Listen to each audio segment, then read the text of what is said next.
So, in today's session, as discussed, we are going to look into the concept of uh, guna, that means the qualities of nature.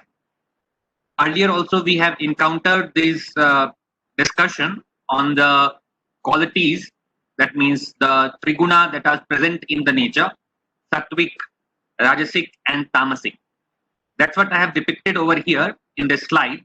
I have shown the three gunas starting from the lowest level, which is tamasic. Tamas means darkness. So tamas is derived from tamah. Tamah means darkness. So this guna or this quality of nature is associated with darkness. Next is rajas, and the highest one is sattva. So this is sattva guna, and beyond that there is something called shuddha sattva. That means free matter. Gunas, they are qualities of the nature or qualities of the matter. So as long as the individual or the atma or the self is associated with the matter, as long as it is associated with the material nature, the self will be entangled in these three guna. So either the self will be influenced by sattva, or rajas, or tamas. Among all these, the sattva is the highest or the most beneficial for individuals' progress, and tamas is the lowest. So I have listed the attributes over here. So what are the attributes of these three gunas? So if you look at the lowest one is basically having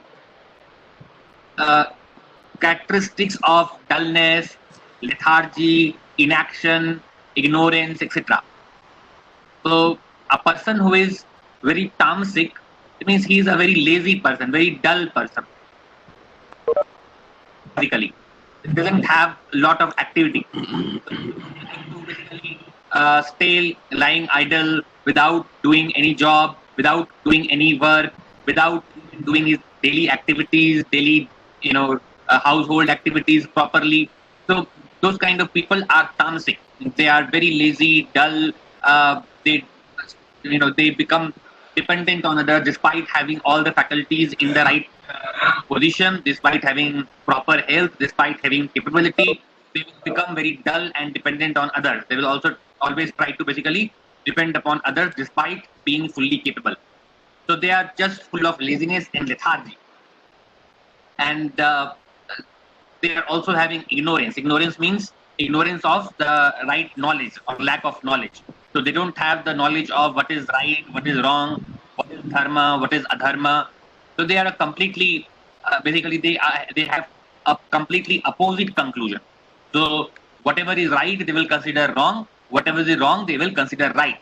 So basically for them, dharma becomes adharma, adharma becomes dharma. So they have opposite conclusion. And they are basically at the lowest level, they can turn delusional, and they can have lack of mental balance also.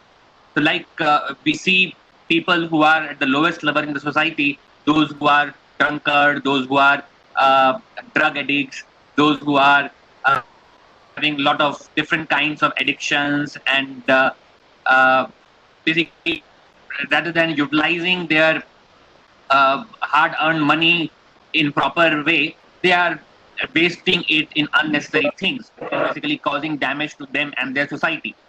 So we have seen many examples in our day-to-day life.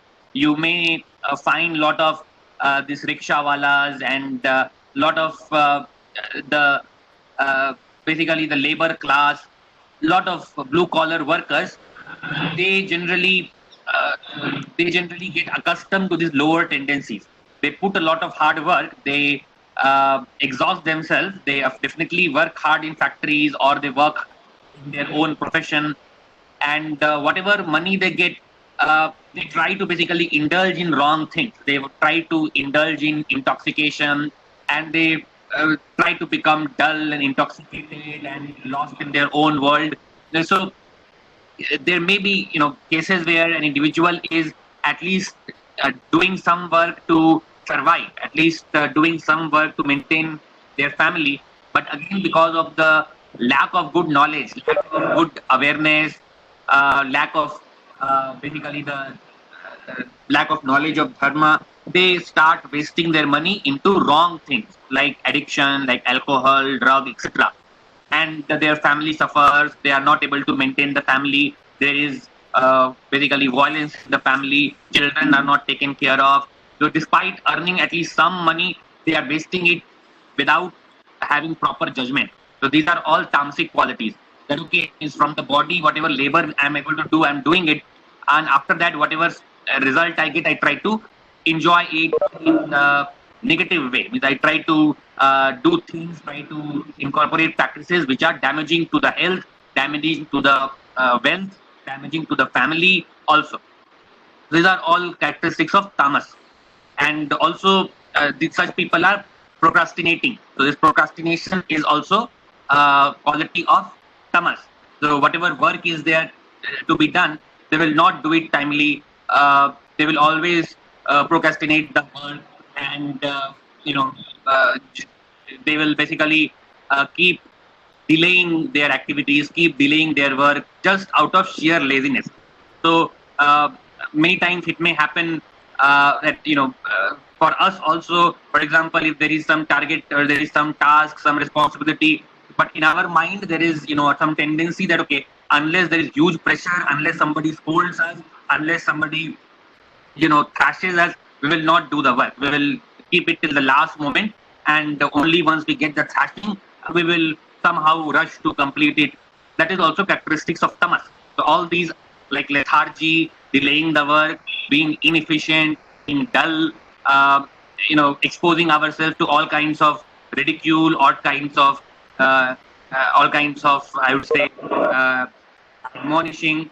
That is characteristics of tamas. And even among students, we may see this kind of characteristics. So students who basically not they don't practice a controlled routine. They don't have a disciplined routine. Eating too much, that will make them very dull and basically lazy. So if we even if there is a good food, if somebody eats too much, that will make us dull. So even if somebody eats a food which is sattvic, if it is overeaten, even that sattvic food will become basically it will result in tamasic effect. It will lead to dullness, laziness, more sleep, because you are eating more than what is required, and the body is having trouble in digesting it, and therefore the body is itself spending energy to basically digest that and deal with that food. So in that case, it becomes tamasic, despite having good food. Because of the sheer quantity, uncontrolled way of eating food, it is becoming tamasic. So if there is a student, for example, who is overeating, and not controlling his eating habit, either eating bad things which are basically deep fried junk food, or very spicy junk food, or even eating good food but eating in very large quantity. So those kind of people will inherently become tamasic. They will become lazy. So all these are examples of gun of tamas, quality of tamas or tamasic nature. Likewise, if we come to the uh, rajas, so rajas is the next higher level. In rajas, there is lot of activity. The person will be very passionate, and he will be hyperactive. He'll try to basically passionately pursue his activities, and the ultimate goal is to enjoy the result. So in rajas, there is activity, and there is a lot of activity. Rajas means passion. So the English translation generally for rajas is passion, mode of passion. So in rajas, the person is highly active, hyperactive. But despite being active, what is the wrong thing he is doing? He is attached to the result. He is too basically concerned about the outcome. So despite putting a lot of effort, a lot of energy in being hyperactive, if there is a negative outcome, he gets too frustrated, too agitated, because mentally that person is very attached to the result, very greedy about the result. And through that result, he wants to gratify himself, either his mental faculties or bodily faculties.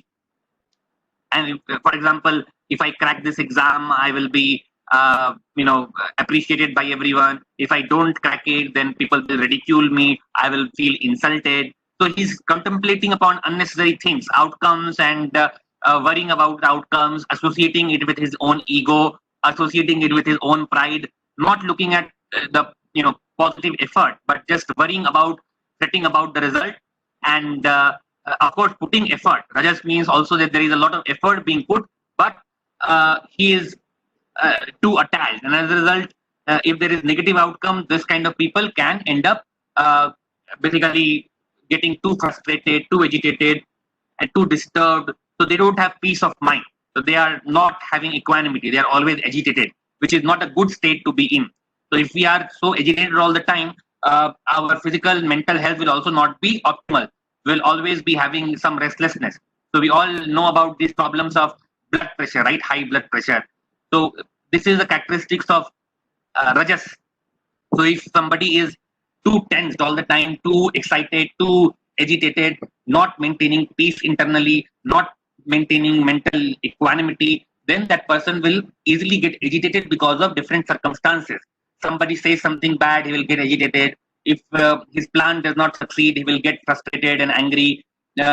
Because of many small, big circumstances, he will get out of control.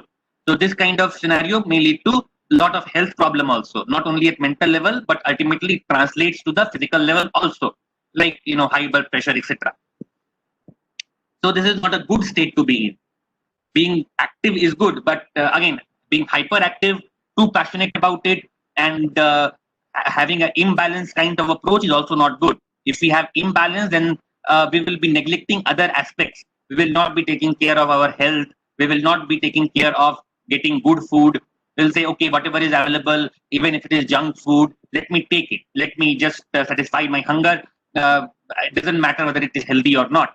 Let me, get up and start working without doing any other activity, without spending or any time in recreational activities, yoga, meditation. So Rajasic people will not have time for any of this. They will say that, okay, work is the only important thing. I have to just invest my 100% of that waking time in work. Therefore, they downplay all other components like recreation or yoga, meditation, sadhana. So they don't basically pay any attention to these things. And their only objective is that I put more and more effort in my work. I get more and more results. I get more and more appreciation. I get all the good results, and I have to enjoy it mentally and physically. So that is the process. Sometimes, of course, they will see success. Sometimes the results will be good. But again, even in that path, they will be always agitated. They will not be internally peaceful. Because of small things, they will always be agitated. Or they will never be satisfied. So Rajasic people are not having self-satisfaction. They are not having contentment. They are not having a sense of fulfillment. Always they will be hankering for more. So these are all characteristics of Rajasic persons. They are not having internal peace. They are not having internal satisfaction. They are not having a balanced life. They are exerting too much, and they whatever they do, they want to do it passionately, exerting excessively, and creating an imbalance in life. Not taking care of their health, not taking care of their food, not taking care of their other recreational activities.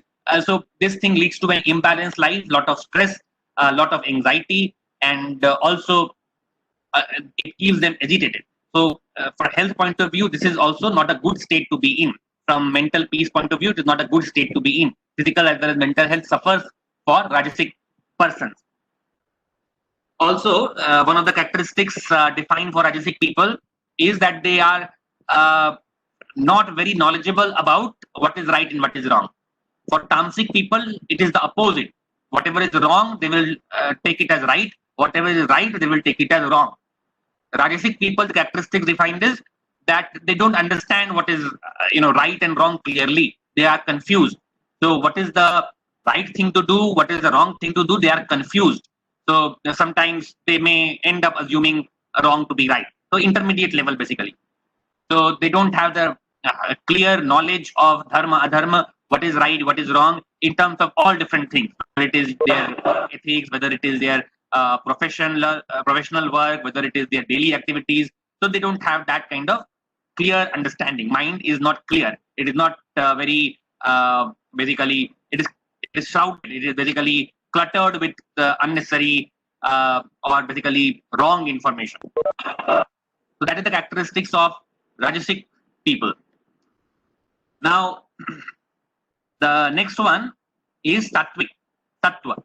So Sattva is supposed to be the highest, and here we have basically peace, inner joy, self-control, equanimity. So all these are characteristics of Suddha, the characteristics of Sattva Guna or Sattvic person. I can add some more. So let me. So here I can add some more. So they also have basically enthusiasm. So they have positive enthusiasm. So Sattvic people are assumed to be enthusiastic. Whatever work, whatever duty they have, they will do it enthusiastically. It's not that they are having any less enthusiasm than the Rajasic person, but they perform their activities in a balanced way. They don't let imbalance come in their life. So they will pay attention to other characteristics also, like they will basically pay good importance to health. They will make sure that they are eating sattvic food and healthy food. They will make sure that they are doing proper exercise and meditation so that their body and mind remains healthy. They will make sure that they have some time for recreation, maybe reading a good book or attaining some good sessions, discussions, watching some good program, creative program, not unnecessary nonsensical programs, but something good, creative, and which is useful and elevating. So they basically have, they invest time in good, positive recreation, value time also. Along with that, they take care of their, personal routine. So they have a balanced life, more balanced life. Along with that, these qualities, like they have self-control. So we have seen many times this concept of self-control, that mind has to be under control, mind has to be brought under control. So Sattvic persons, they have this tendency, they have this control over mind. They practice control over mind, they practice self-control, and basically that helps them in remaining peaceful and joyful. That helps them in warding off unnecessary agitation, unnecessary anxiety, etc. So that helps them in maintaining equanimity also. So when I'm saying self-control, ultimately self-control is going to lead to other things also. If a person has mind control, if a person has practiced mind control and he is fully able to control his thought and the functions of the mind, then the other components will be naturally the outcomes. Like peace will be an outcome, because whatever happens to him, whether the results are good or not, whether something good happens, something bad happens, doesn't matter. He will always be peaceful and joyful. So that is the characteristics of the self-control person. So a person who practices self-control, equanimity will be naturally there, and he has the right knowledge. So he tries to acquire knowledge from the right source and tries to implement in his practical life. So he has the right gyan or right knowledge. And apart from that, he's also, of course, enthusiastic about his activities. So his whatever work is there, he does it with determination and enthusiasm. So a student, for example, who is committed, that okay, means I have to spend this much time in my studies, and whatever time I'm spending, I have to put quality effort without distraction, without deviation, without wasting time. Whatever 5-6 hours I'm spending, I have to put best of my effort. I have to have full concentration. I have to control my mind and invest my 100% in the studies, and enthusiastically complete my task. So that is a sattvic way of studying, which is much more balanced. So by doing this, he will be able to get the outcome of maybe 10 hours of study just in 5 hours. So by staying in the sattvic mode and working in the sattvic mode, the overall productivity increases, and therefore the person definitely has more time to invest in other activities like cooking good and healthy food, like doing good quality recreation, like doing yoga and meditation. So earlier, when we start practicing, we may say that okay, we don't have enough time, we are not getting time. Students or professionals, we may say that okay, we are not getting enough time for these activities. 1.5 hour, 1 hour yoga, meditation, and then reading some good books like Gita. That is very tough for normal office goers or even students who are preparing for exams, etc. So for them, it may appear initially to be very tough because they have not tasted the benefit of this.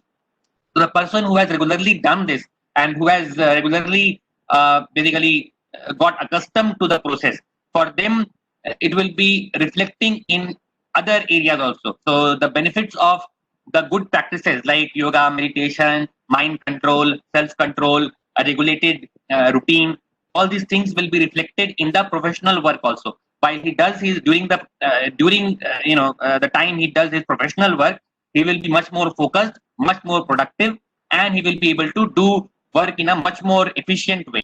So that way, he will be able to save more time also. And likewise, the sleeping will also be regulated. He will not require a lot of sleep. So rather than requiring 10 to 12 hours of sleep like a tamasic person, he will be happy with maybe 6 hours of sleep. So sleep will also get automatically regulated. So all these things are characteristics of sattvic person. And beyond this, what I have written here is Shuddha Sattva. So these qualities, Sattva, Rajas, Tamas, they are called qualities of the matter. So if somebody, of course, from our point of view, we should definitely strive to stay in the Sattvic mode. The better is that we try to elevate ourselves from the lower modes like this Tamas and Rajas and try to stay in the Sattvic mode. So staying in the Sattvic mode helps us in achieving freedom. So we have discussed this concept of freedom, right? Freedom from the turbulence of body and mind. So basically staying in the Sattvic mode helps us in attaining freedom from the lower natures of the body and mind, and basically obtaining perfect peace, sustainable and continuous peace and joy, internal peace and joy. That is characteristics of Sattva. So from Sattva, we can go towards Suddha Sattva. Why it is called Suddha Sattva? Because it is free from the pulse of the material nature. So that is the next higher level, and the Sattvic Gun helps us in going there. So for us, it is best to strive to be stay situated in the Sattvic Guna.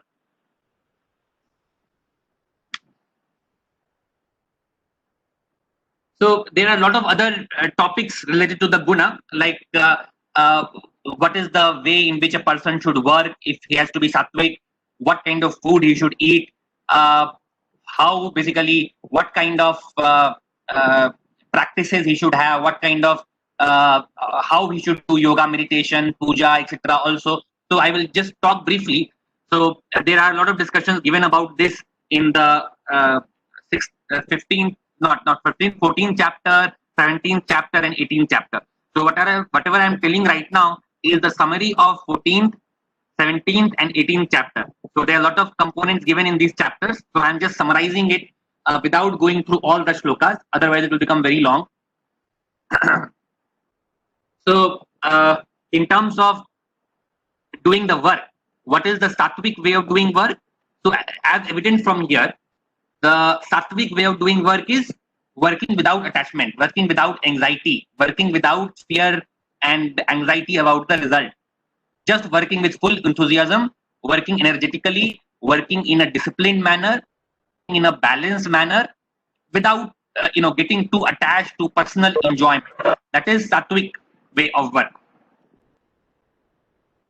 Like in the Tamasic mode, in the Rajasic mode, we have attachment to the result. That okay means I have to get this result, I have to enjoy the result. If I don't get it, I get frustrated and agitated, and that basically results in a lot of anxiety and physically, mentally makes us very anxious and unstable. That is Rajasic.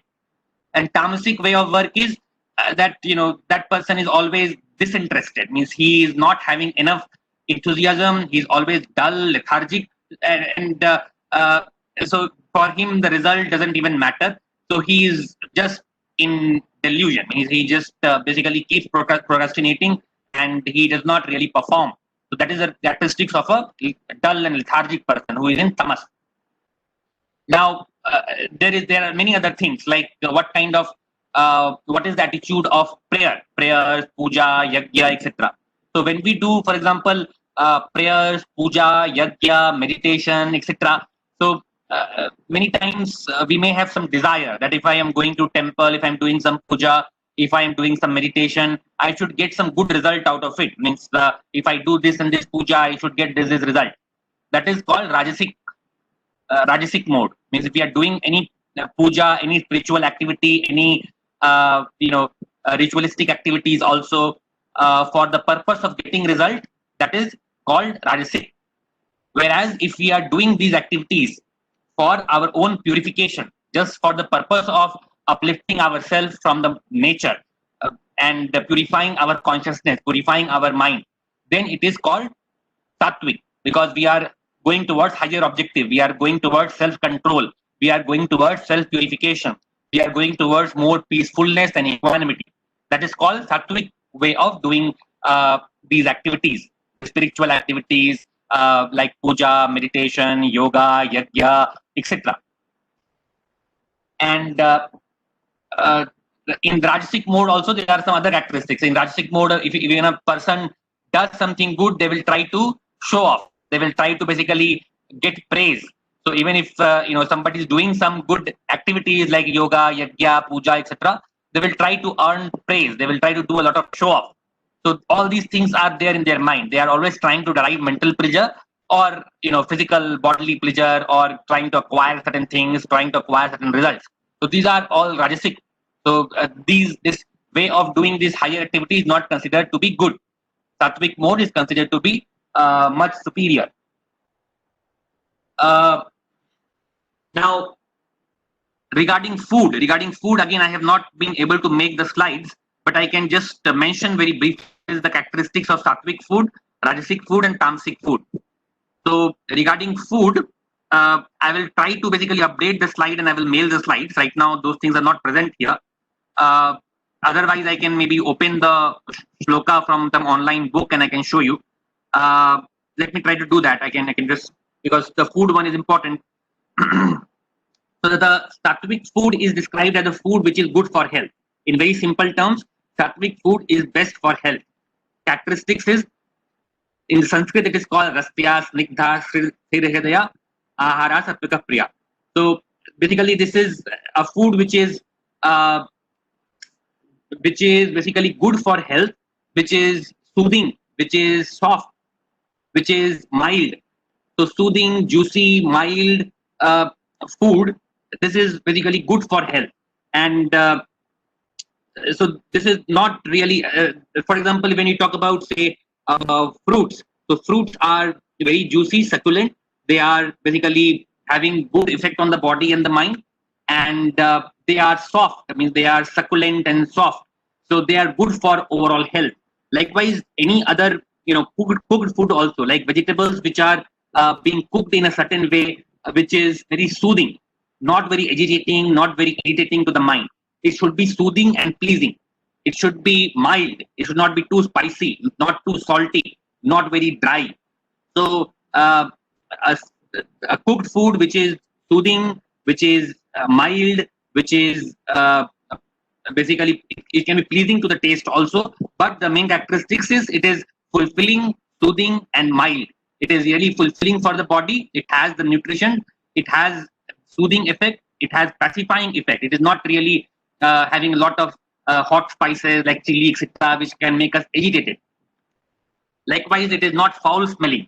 So, for example, onion, garlic, etc., is considered to be not so good. They are considered in Rajasic or Tamasic mode, because if you look at onion, garlic, they have some kind of pungent smell, and they have some effect on our mind. They have some negative effect on our mind, which degrades our focus, degrades our attention, basically hampers our capability to meditate and become mindful, become self-controlled, etc. So if we eat food which is having bad effect, like pungent smell, or very acidic, very salty, very bitter, very hot, very spicy, all these things are considered as Rajasic food. So these are harmful for the body. So anything like you talk about any of the packaged food, right? So all these chips, all the different kinds of snacks that come into the market, different kinds of snacks which are having a lot of spicing and a lot of salt and deep fried or very dry. So dry food which is very dry, deep fried, spicy, salty. These are rajasic food which are harmful for the body. So these are the words used exactly. That a very dry, deep fried, very salty, very spicy, hot food is bad for the body.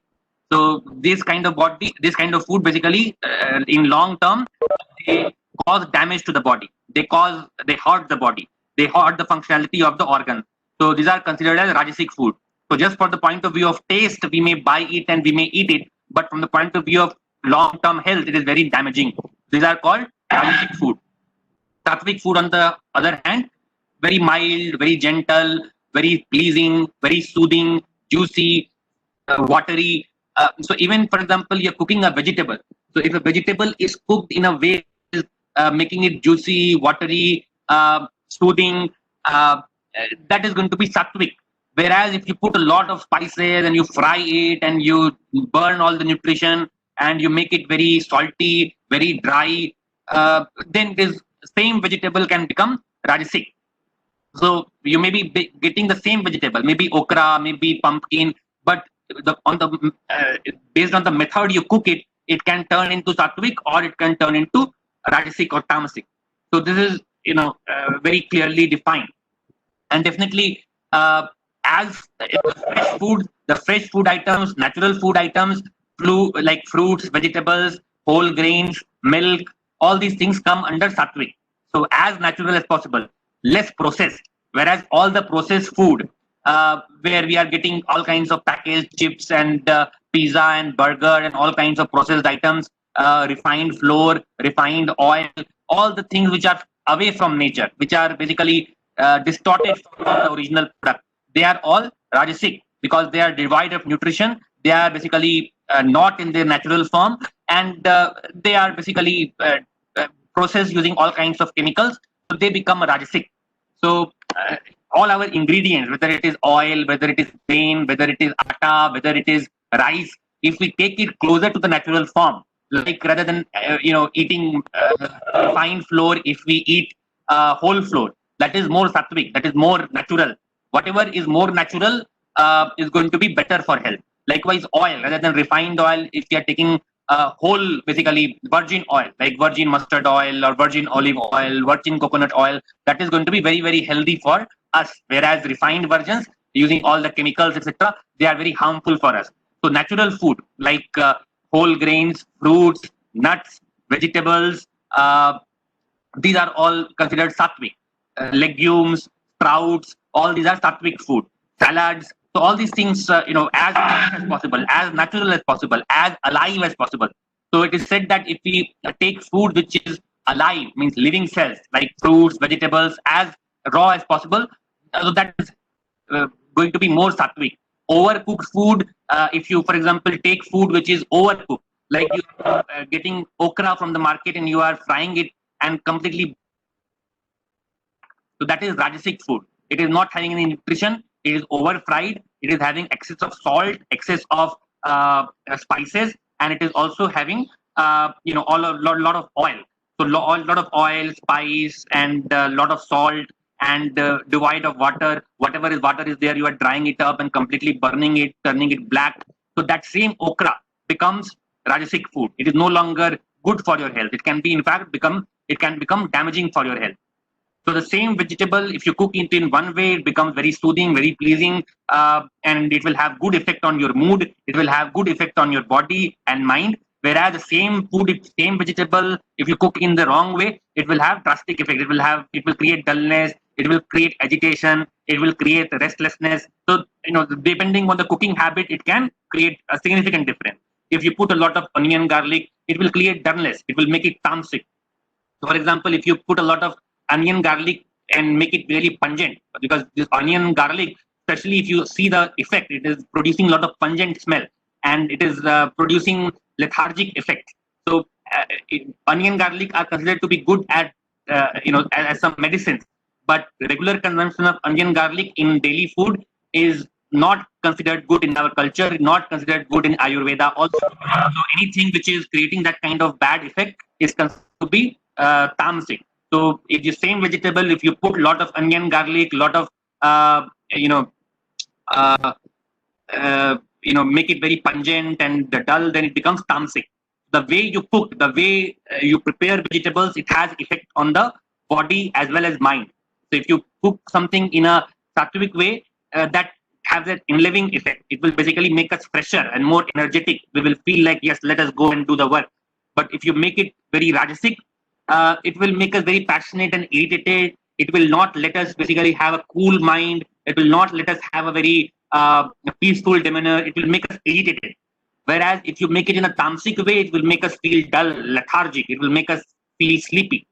So food is very, very important. And again, this classification of rajasic, tamasic, and sattvic, it's clearly given in the Gita also. And tamasic food, how it is defined in the Gita, tamasic food is one where we have stale food. So food which is stale. If you cook a food item and basically keep it for a long time, even if it is kept in refrigerator, it may appear fresh if you keep it in refrigerator for a long time. But it is said that some of the vital nutritions are still getting lost, and the freshness is still getting lost. So it is not as pure, it is not as energetic as a freshly cooked food. So basically, if I look at food which is very stale, being consumed after a long time after it is cooked, that is not good for health. It is going to create tamasic effect in the body. Likewise, food which is too much fermented, or it basically because of becoming stale, it is getting fermented. That is also tamasic food. Any food which is even food which is another word that is used in the Gita is uchishtam. Uchishtam means jutha, means any food which is jutha.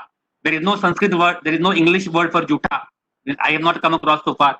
So in English, there is no concept of jutha, it seems. But in the Gita, it is also classified as tamasic food. So anybody who has eaten that food and you are eating it, leftover of that, that is considered tamasic. So of course, there are scenarios where we can take jutha of saintly people.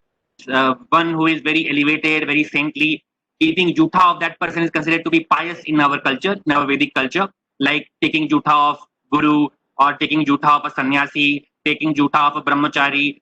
So those are considered pious and good.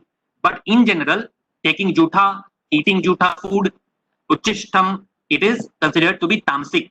And there may be many reasons behind that, because uchishtam means, the person's saliva is somehow there in the food. Because uchishtam, it becomes jutha when you touch your mouth using your hand, and the same hand is going to the food. Then the person's saliva is there in that food. Then it is uchishta, jutha. That food should not be consumed. That is becoming tamasic. That is very bad for health. That is what is mentioned. So any food which is very dull, which is not having enough life in it, which is basically cooked long back, means 5 hours, 6 hour back, you are eating it long after it was cooked. Any stale food, fermented food, those things are considered to be lethargic. So fermented food, like, you have all these wine, etc. This is all fermented, right? Highly fermented food. So this is a very lethargic food. It causes dullness, it causes madness, it causes illusion, it causes complete loss of control. So these are all tamasic food. All the liquor is considered highly tamasic. For any person who is doing sadhana, meditation, yoga, liquor is a big no-no, because it is highly tamasic. Likewise, onion garlic is also considered tamasic, because it has basically, it creates a dulling effect. It creates dullness in the mind. So depending upon the quality of the food, it can be classified between sattvic, rajasic, or tamasic. Again, it is very important that if we have to practice yoga, practice meditation, understand higher knowledge, stay in equality, maintain balance in the life, we try to basically maintain equanimity, and that is all possible if we take sattvic food. Sattvic food helps us in doing all these things. It basically helps us in practicing all the positive things like self-control, yoga, meditation, a positive lifestyle. These are basically complementary factors. So likewise, so I have discussed aspects related to food. I have discussed aspects related to work. Also other activities like puja, yajna, also how it is done in a sattvic way, how it is done in a rajasic way. So these are the major characteristics, and there may be some more, but before we do that, let us go towards the next slide. So in the 14th chapter, when Krishna starts explaining about all these gunas and the different implications on our life, I have covered only some of them. Maybe some of them I will cover tomorrow. But before going further, in the 14th chapter itself, Arjun asks Krishna that, okay, you are talking about these three gunas, and you are also seeing that one who is situated in the sattvic guna can be elevated further, can basically overcome the pull of material nature and become devoid of all these gunas. So he becomes situated in Shuddha Sattva. So this term Shuddha Sattva is not used in Gita. So the term used is Gunatita. So he becomes Gunatita Sochate. So once a person who is situated in Shuddha Sattva, practices sattvic lifestyle, he can basically overcome the pulls of lower nature and become completely free. So that is called Gunatita. So that's what Arjuna is asking, that what is the characteristics of a person who is basically going towards sattvic and trying to become Gunatita, trying to overcome the pulls of these three gunas and become Gunatita. So then Krishna replies to him, and these are the answers he gives. So if you look at the second verse, the second translation. First one, again, it is slightly difficult to explain in a short time. Look at the second one. Second one is Udasina vada asino gunair yona vichalyate gunavatanti ityevam yo vesti nengate. And so here it is saying that he is udasin vad asino. That means he is situated in equanimity. Udasin means equanimous. It doesn't get agitated when bad things come or negative things come. Doesn't get too excited when good things come. Again, the same thing. Equanimity is being discussed. Gunair yona vichalyate. So he is, despite being affected by the gunas, because gunas are always going to play. We may interact with somebody who is sattvic. Sometimes we may interact with somebody who is tamasic. We may interact with people who are rajasic. So we are always getting influenced by external circumstances also, which may force us into rajasic, tamasic, or sattvic circumstances. In our own mind also, sometimes we may become sattvic. Sometimes because of some influences, we become more rajasic. Sometimes we may become tamasic. Like for example, when we hear some very good songs, some very good music, some very good bhajan, we may get a very soothing effect. We may become sattvic for some time. We may become very meditative for some time. Likewise, if we read Gita, if we listen to some good discussion, we may develop sattvic characteristics for some time. We may become more contemplative, more self-controlled. We may reflect upon those good ideas, those good concepts, those good practices that may make us sattvic. But we may not be able to stick to it all throughout. Next moment, we may again start getting agitated. The moment we hear or get into company of people who are rajasic, we may again start reflecting on rajasic quality, getting agitated, getting frustrated. So we start getting influenced by external factors. Likewise, if we are in company of tamasic people, those who are drinking and talking all kinds of nonsense and losing control, doing unnecessary bad activities, so we may get influenced by them also. Let us give them a company, and then we may also become like them. So sometimes we overeat and become tamasic. We become lazy, lethargic. So depending upon, sometimes we take food which is very tamasic, which may put us to sleep, which may make us very lazy. So depending upon the scenario, depending upon external circumstances, we ourselves may keep changing. It's not that all the time we will be able to maintain 100% sattvic. So it is always some percentage. So we may be 70% sattvic, maybe 20% rajasic, 10% tamasic. Maybe some person is more tamasic. That means he still has maybe 10% sattvic, maybe 20-30% rajasic. Rest is all rajasic, tamasic. So in a person, these proportions are also time varying. Sometimes we may have more sattvic quality as compared to rajasic tamasic. Some other time we may have the reverse. But definitely we should be watchful. The more watchful we are, the more knowledgeable we are about the effects of these three gunas, we will be able to overcome the pulls of these gunas. So while situated, while encountering all those gunas in the external circumstances, we will be able to stabilize ourselves and elevate ourselves towards the sattvic guna. That's what it is saying. Udasinavada asino. He's not getting influenced by the external factors.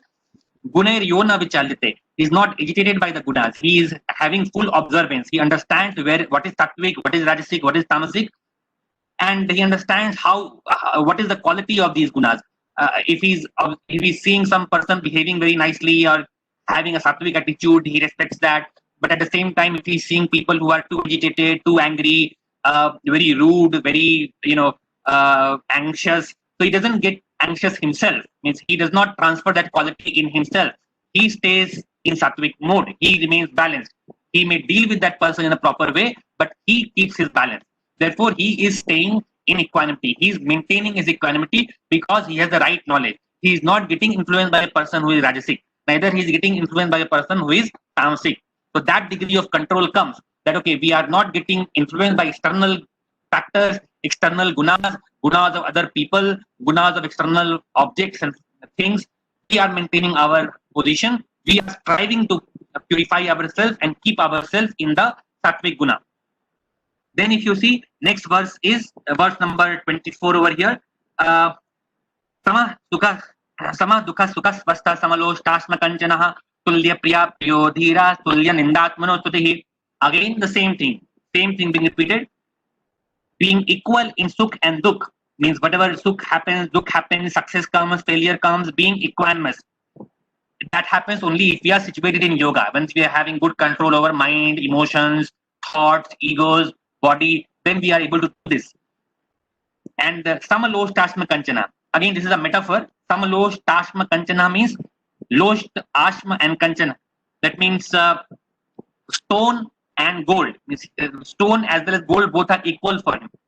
So that means basically he is established in equanimity. Means if he gets something very good, he's not very agitated. If he gets bad, he's not very depressed. Likewise, tulya priya priyo dhira.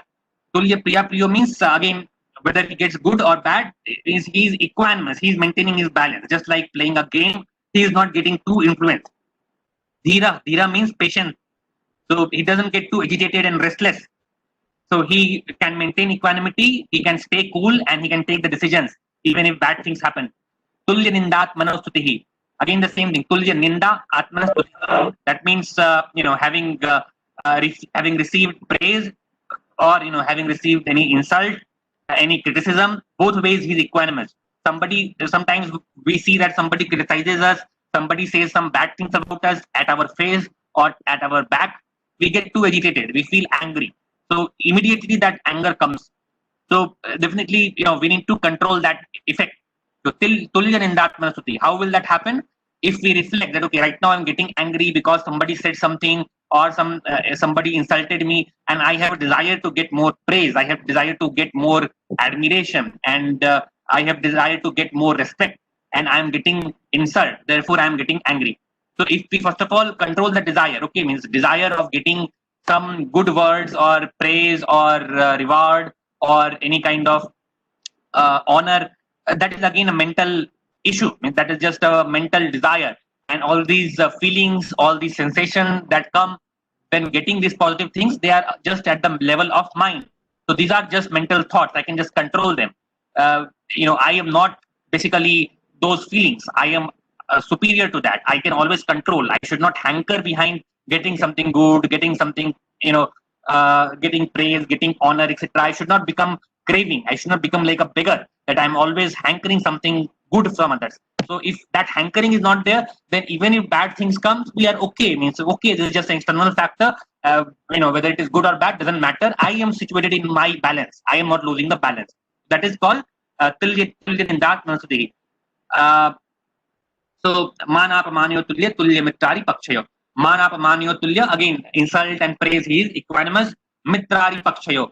So mitra and ari means friend and enemy. He is equivalent towards both of them. He is not having hatred towards somebody who is having hate for him. So somebody may be inimical towards him. Somebody may be very angry, hateful towards him, very envious towards him. But within him, he knows that okay, means I should not inherit those qualities. I should maintain my balance. If that person is misbehaving, that person is trying to do bad things to me, trying to say bad things or hurt me in many ways. I should understand that that poor guy is under the influence of these bad qualities, and maybe I am not able to help him in overcoming that. But I will not lose my balance. Let me do my work. Let me focus on my work. If there is something extreme, definitely I will try to handle it. If there is some way out of it, if I am not able to face that person, but if there is some way out of it to get out of this, get out of his way, stay away from him, I will try to do that. So trying to basically maintain our balance as much as possible, and trying to refrain from generating negative feelings like hatred, envy, these kind of negative things towards others. That is mean that we will be equanimous towards mitrari, means whether it is a friend or whether it is enemy, we will not have negative feeling towards an enemy. Likewise, if it is a friend, we will not get too attached. Means that okay, means if there is a friend and he's saying some good words, getting too emotionally attached and becoming too dependent on him, that is also not a good thing. We should maintain our balance. We should maintain our internal strength.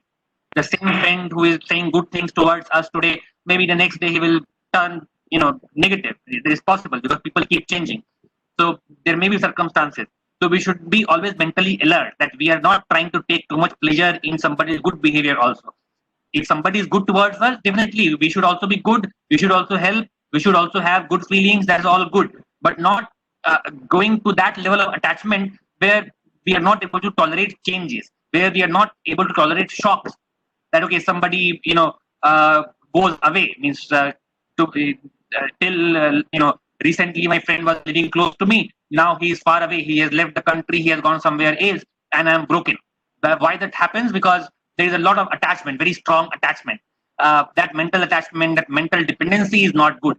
We should always maintain that barrier. We should also maintain that of independence, that we are not getting too much hankering, too much dependence on the external person. Therefore, it is being said that tulya mitrari pakshayo. And sarvarambha parityagi. Sarvarambha parityagi, that means any kind of activities which is for self gratification. You should be avoiding that. So doing good work without self-interest, without having the desire to gratify mind and body. That is again and again repeated. So this is again the same thing. Gunatita sauchate. So thus such a person is called gunatit. That person has overcome the pulls of lower nature. And towards the end, this is the final verse of that 14th chapter. Again, back to emphasis on devotion. So every chapter towards the end, we have a hint that there is a lot of power in devotion. So here again, devotion is being emphasized in the last verse. All throughout, he has talked about the three gunas, material nature, and what are the effects of these three gunas. If you stay in sattvic guna, you can elevate yourself. If you become tamasic, you will degrade yourself.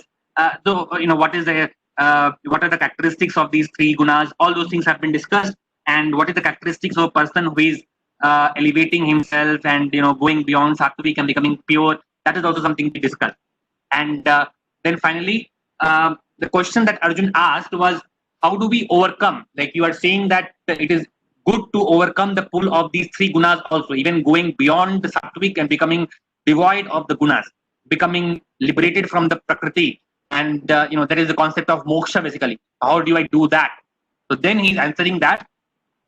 Mam yog vyabhicharena bhakti yogena sevate sagunan tamatityayitan brahma bhujaya kalpate. So here this means yo vyabhicharena, yo avyabhicharena. So here avyabhicharena, without ulterior motive, without any deviation, without ulterior motive. Bhakti yogena sevate. Bhakti yogena sevate means through bhakti yoga, through devotion, he serves me. The one who serves me with devotion without any ulterior motive. Sa gunan samatityayitan brahma bhujaya kalpate. So he is basically able to overcome these three gunas and he attains the state of Brahman. That means he is able to elevate himself to the Atma, or basically the self-conscious level. He is able to overcome the pulls of the lower nature, and he becomes free from the lower modes of the Prakriti. He becomes basically situated in the Brahma. That means being situated in the spirit, being situated in the Atma, becoming to the level of Atma. So again, devotion is being prescribed as a very important process. So earlier also we have seen this. I think we have discussed this verse where he says, Lord Krishna says that Ma maya dvatya mam eve prapadyante mayam etam tarantite. That means this maya, material nature, which has these three gunas, this is my energy. Tribhir gunmayir bhavai ebi sarvamidam jagat mohitam na vijanati mamebhya paramapyayam. He says that this material nature of three gunas is my energy. And people who are deluded with this material nature, they don't understand me. They can't understand me because they are covered with the material nature. If you want to overcome the pull of this, you have to surrender to me. There also he mentions the same thing. So again, this Sharanagati principle, devotion principle is coming again and again. And the surrender or having faith and devotion towards that higher power, which is basically the source of energy and sustenance for the Atma also. So having faith and devotion towards that Paramatma, understanding his position as the Supreme Person, the Creator, the most powerful, omnipresent, omniscient person, that helps us in overcoming the pull of this lower nature and completely becoming free from this.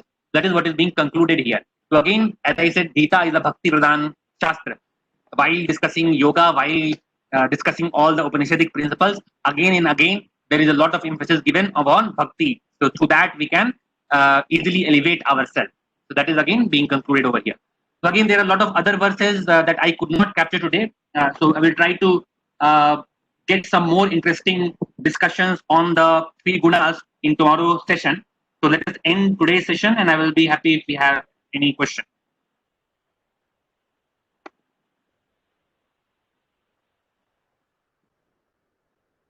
Any question? So I'm sorry that I could not make all the slides. So I have just talked today.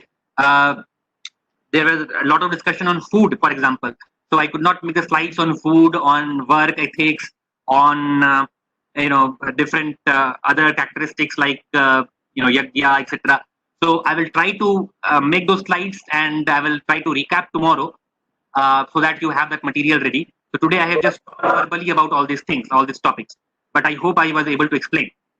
Any question? You have not talked about this non-vegetarian food. Is it a tamasic food? Non-vegetarian is considered tamasic because you are. That is the question, right? If I heard correctly. Hello. Yes. So it was non-vegetarian food. Is it a tamasic food? Yes. So it is considered tamasic because it is involving hinsa. So hinsa, wherever there is a lot of violence involved, that is called tamasic. Any activity which involves a lot of violence, that is tamasic. So because non-veg food, it basically involves killing of sentient beings, animals which are having emotions, which are having feelings, which are having activities which are basically they are having sentience, right? So they are having the central nervous system. They have all kinds of emotions, similar emotions that humans have: fear, anxiety, love, affection, motherhood. All those things are there. So inflicting such a high degree of pain and killing them just for our food is not good, especially if we have option. So if we don't have any option, somebody is living in Antarctica and don't have anything else, means for surviving they have to rely on that. That is unfortunate condition they are in. But for us who are having all the resources, we are eating non-veg just to satisfy our taste, and then killing animals and creating so much violence just for satisfying our taste is definitely tamasic. Okay. And in general, if we eat those kind of food, means that has more, it creates dullness definitely. So if you eat a lot of non-veg, it takes a lot of time to digest. For example, fruit and vegetable digest very quickly, whereas non-veg food, especially meat, it takes a lot of time to digest. It has a lot of, it basically stays in the stomach and the intestine for a long period. Therefore, it creates dullness. So in terms of the physiology, also it is having more dulling effect. It has more, lethargic property as compared to vegetarian food.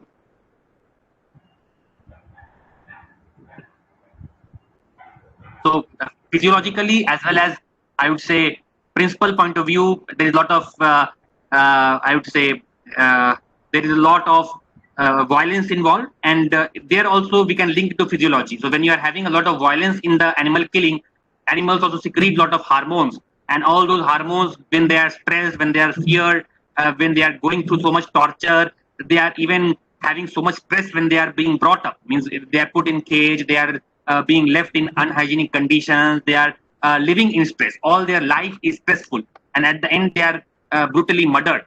So all their life they have lived so stressfully, so much stress hormone. Likewise, when they are killed, there are so many chemical secretions, so many hormones that are coming out and getting injected in their bloodstream, getting into muscles, etc. So that is also coming into our food. So all that has very, very tamasic effect on our consciousness. So any person who is not taking care of this, who is not sensitizing, who is not basically feeling the pain of the animal that is killed, is definitely, he's just trying to gratify his taste, and that is, just pole opposite to the principles of yoga, where you should not, first of all, focus on your own gratification. You should eat for good health. That is good for maintaining your body, for good health, for good consciousness, for good mind. You should eat, not for just gratification of taste. And there also you are eating something which is not so good for health. And second, it is a product of so much violence. It is extremely tamasic. And now we are getting another kind of food that is called vegan food, that is which is not coming from any animal product. Yeah, so that may be even better. In fact, given the conditions today, given the way some of the dairies work, I mean, if you have a local milkman who is providing you fresh milk and his goshala is well maintained, it may be better. Otherwise, the mechanized dairies, generally they are, having a lot of violence also. I mean, they are not having very good maintenance, and the cows are also under stress. So depends upon the way the milk is being produced. So if it is traditionally produced, small gaushalas, local cowmen, milkmen, they are generally okay. Means they are not having so much violence, and they are small scale. That is, relatively well managed. Cow is well fed. But if it is mechanized, especially these mechanized dairy farms these days, they are having a lot of stressful conditions for cows. And that's why it is not considered very good.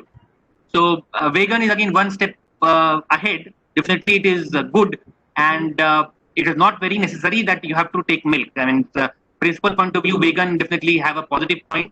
But yeah, means if the milk is coming from a proper source, properly managed cow, then it is okay.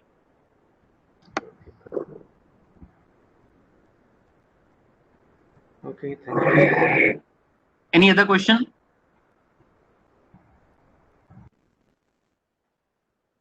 So we have a lot of other discussions also. So today, as I said, I could not prepare the slides fully for all the topics related to Rajasic, Sattvic, Tamasic. So there are several other interesting topics also that I will try to cover tomorrow. So if you don't have any question, let us end today's discussion. I will send the videos and also the updated slides with whatever discussion I had. Thank you.